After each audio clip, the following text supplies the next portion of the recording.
선생님이 조봉암에 대해서 수업을 했던 목적이 뭐였는지 혹시 누가 얘기해 볼 수 있을까요?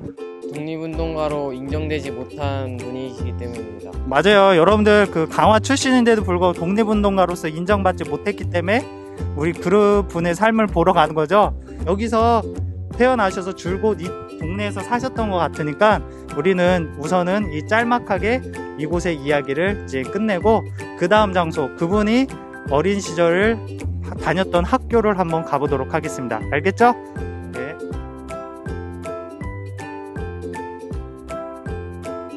조봉암 선생님이 자기 자신을 돌아보면서 쓴 글 속에 학창 시절, 특히 이제 강화 보통학교 시절 어땠는지 쓴 글이 있습니다. 그 글을 어린 조봉암의 모습을 표현한 한 학생이 이제 발표하도록 하겠습니다. 내가 걸어온 길에서 선생님은 인형기를 이렇게 표현했다. 학교의 유리창이 깨지면 먼저 조봉암을 부르고 어디서나 아이가 울고 있으면 조봉암을 불렀다. 형 3시 이쯤 되고 보니 동네 아이들의 머리가 터져도 먼저 봉암이를 부르게 되고 동네 장독이 깨져도 먼저 봉암이를 찾게끔 되었다.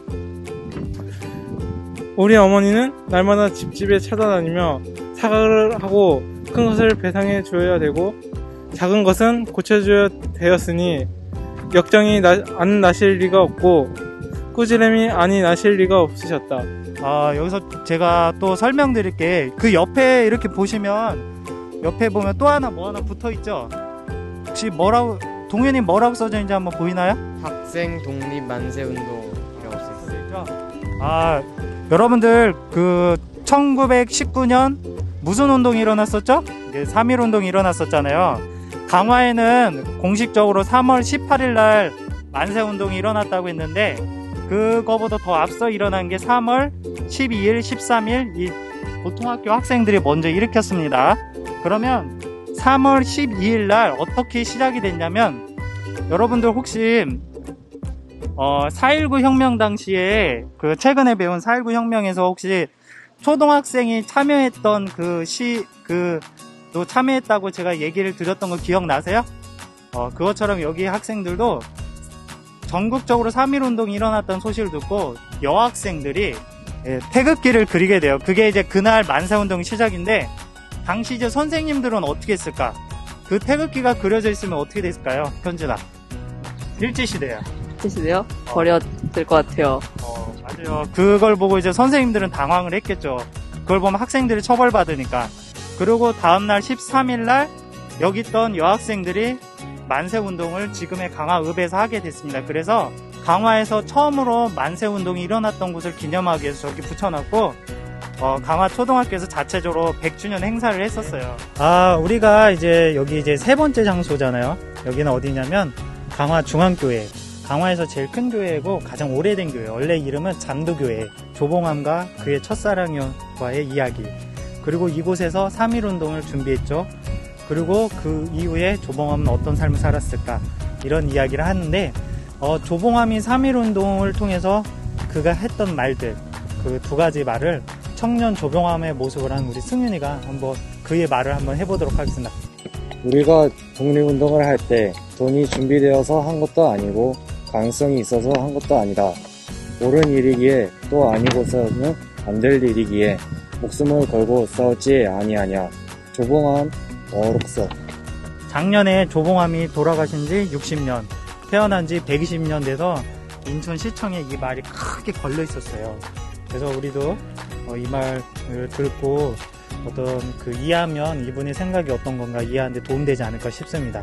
그러면 우리 발표를 한번 우리 준비한 조께서 한번 조봉암과 사랑과 그리고 3.1 운동과 그의 행적을 한번 이야기하도록 하겠습니다. 조봉암은 강화군 서늘면에서 일남 삼녀 빈농 출신으로 태어났습니다. 조봉암의 부모님은 가난한 농민이었고 조봉암은 이곳 강화중앙교회에서 첫사랑 김희옥과 만나 사귀었지만 김희옥의 오빠가 반대하였습니다. 사회주의 운동을 하던 중 만난 김조희와 결혼하였습니다. 김조희와 결혼을 한 상태에서 독립운동을 위해 상하이로 떠나셨습니다. 상하이에서 혼자 지내고 있다가 김희옥을 만났고 그곳에서 함께한 시간 동안에 딸 조우정이 태어났습니다. 조봉암은 상하이에서 일본 경찰에게 체포되어 신의주 형무소에 복역하게 되었고, 김희옥은 자신의 고향인 강화로 돌아왔지만 만성적인 결핵으로 돌아가셨습니다. 그리고 조봉암은 신의주 형무소에서 복역을 마친 뒤 김조이와 인천에서 재결합하였습니다. 딸 조호정은 김주혜가 키웠습니다. 김주혜는 딸 조호정을 친딸로 생각하며 잘 키웠습니다. 한국전쟁이 터지고 조봉암은 국회자료를 가지고 도망가던 중 딸 조호정과 아내 김주희를 잊어버리고 말았습니다.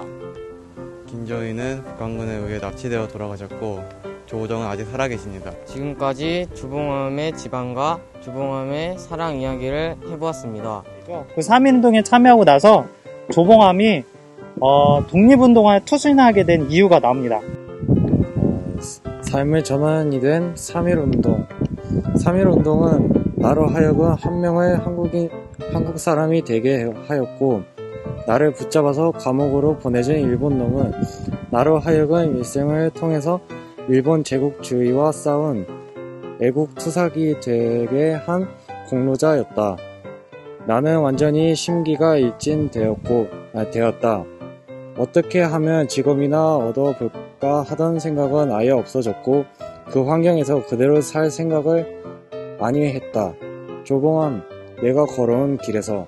3.1운동 하고 나서 이제 자기가 독립운동에 투신하겠다는 말을 했어요. 그러면 중앙교회하고 또 중요한 3.1운동하고는 또 어떤 관계 있냐면, 여러분들 3.1운동 하면 서울에서부터 시작했죠? 서울에 있던 사람들이 시위를 하다 보니까 학생들이 이제 너희들 시위하지 마! 그래서 일본에서는 학교를 어떻게 했다고 했죠? 잘했어. 다시 뭐라고?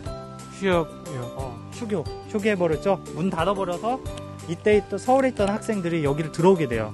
강화에서 갔던 학생들이. 그래서 뭘 가져오냐? 손에 종이 한 장씩 들고 와요. 그 종이가 뭐냐? 독립선언서예요. 그래서 이게 하는데, 독립선언서 같은 걸 당신이 인쇄도 하지만 글씨를 써야 돼요. 누가 쓸까? 면 조봉암 같은 8인의 8명 청년들이 쓰게 돼요. 그 중에 이제 대표적인 사람이 아까 조봉암과 같이 학교를 다녔던 조구원이라는 사람인데, 이 사람이 여기 그 잠두교회, 지금 중앙교회 옆에 학교가 하나 있죠. 무슨 학교가 있냐면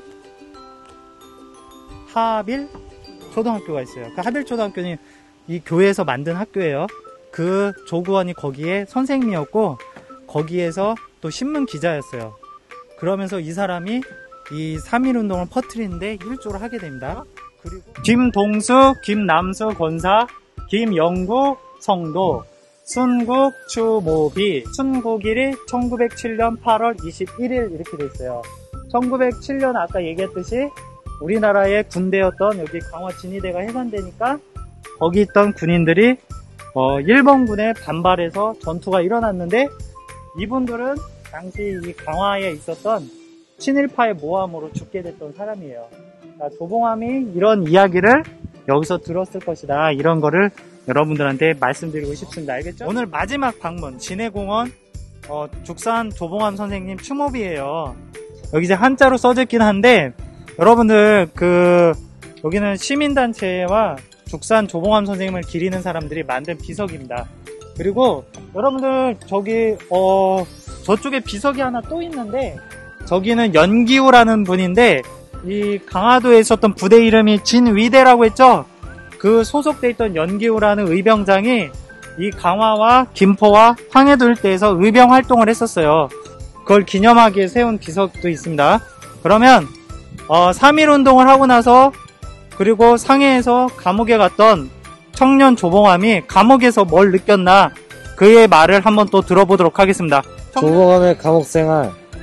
나는 3.1운동 때 1년 동안 감옥살이를 해보았고, 우리나라 안에서나 또는 일본에서 수십 차의 유치장 생활을 해보았고, 별별 고문을 당해보았다.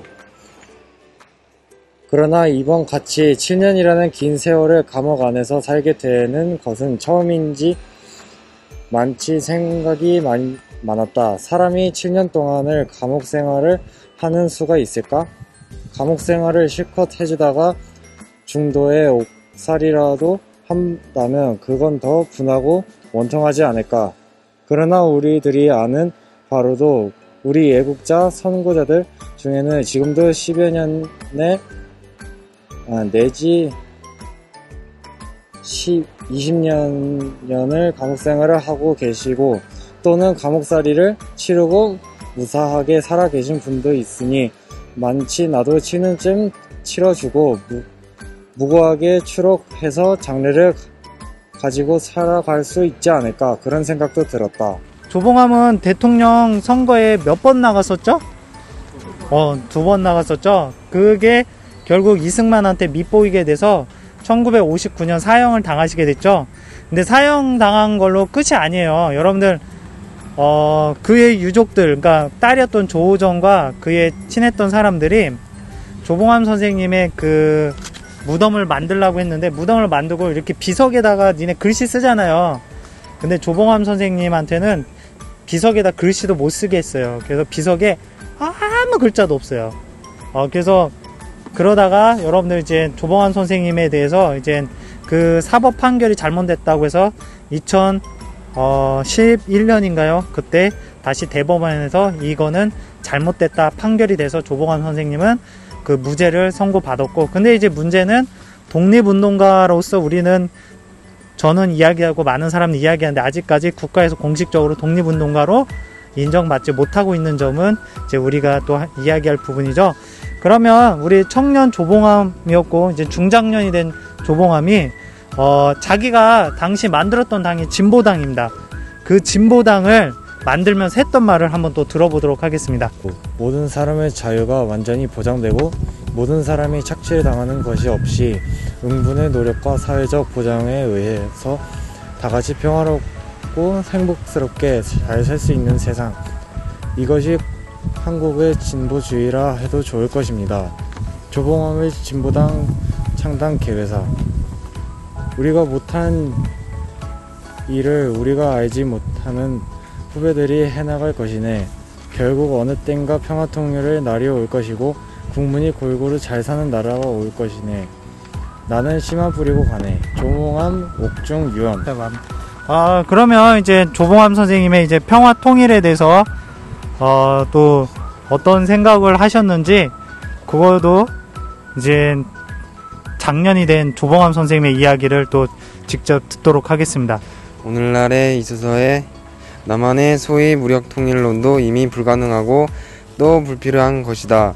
평화적 통일의 길은 오직 하나, 남북한에 있어서 평화통일을 저해하고 있는 요소를 견제하고 민주주의적 진보 세력이 주도권을 장악하는 것뿐이다. 우리는 조국의 평화적 통일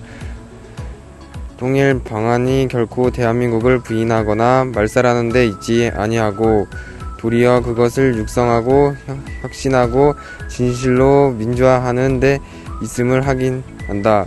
그렇기 때문에 우리는 우리 자신이 대한민국의 정치 권력을 획득해야 하며 그런 연후의 국제 정세의 진운에 발맞추어 제5방과의 긴밀한 협조하에 유엔을 통한 민주적이고 평화적인 조국 통일의 구체적 방안을 책정하려는 것이다.